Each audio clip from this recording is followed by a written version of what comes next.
سب سے پہلے میں اس تحریک کو سپورٹ کرنے والے اور اس شخص کا شکریہ ادا کرتی ہوں جنہوں نے اس 26 دن کے دوران ہمارے لیے احتجاجی ریلیاں انعقاد کیے، ہمارے استقبال کے لیے آئے، ہراسگی، گرفتاریوں اور FIRs کے باوجود یہ مارچ جہاں جہاں سے گزرا وہاں وہاں ہزاروں کی تعداد میں لوگ اکٹھا ہوئے اور ہزاروں کی تعداد میں لوگوں نے بلوچ نسل کشی کے خلاف اپنی آواز بلند کی۔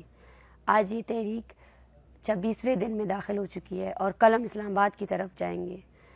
DI خان سے ہوتے ہوئے DI خان سے کی عوام بلوچ اور پشتون سے بھی اپیل ہے کہ وہ مارچ کا استقبال کرے اور ہمارے ہمراہ اسلام آباد تک جائیں، کیونکہ اسلام آباد میں بلوچ لاپتہ افراد کے لواحقین کا دھرنا بلوچ یکجہتی کمیٹی کی جانب سے جاری ہے۔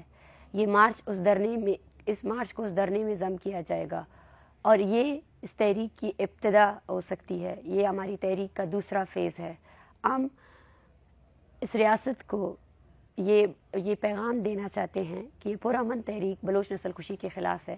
CTD کو غیر فعال کرنے تک اور ڈیتھ اسکواڈ کو غیر فعال کرنے تک تب تک یہ تحریک جاری رہے گی۔ ہمارا بیسک مطالبہ یہی ہے کہ اب ہم کچھ افراد کے FIR سے پیچھے نہیں ہٹیں گے۔ ہمیں پتہ ہے کہ یہ ادارے اس بات کے رسپانسبل ہے۔ یہ پالیسی بلوچ نسل کشی کے پر مرتکب اس پالیسی کے خلاف ہم نکلے ہیں، اور میں آپ سب سے گزارش کرتی ہوں کہ ہم واقعات کے بیسس پر سیاست نہیں کریں۔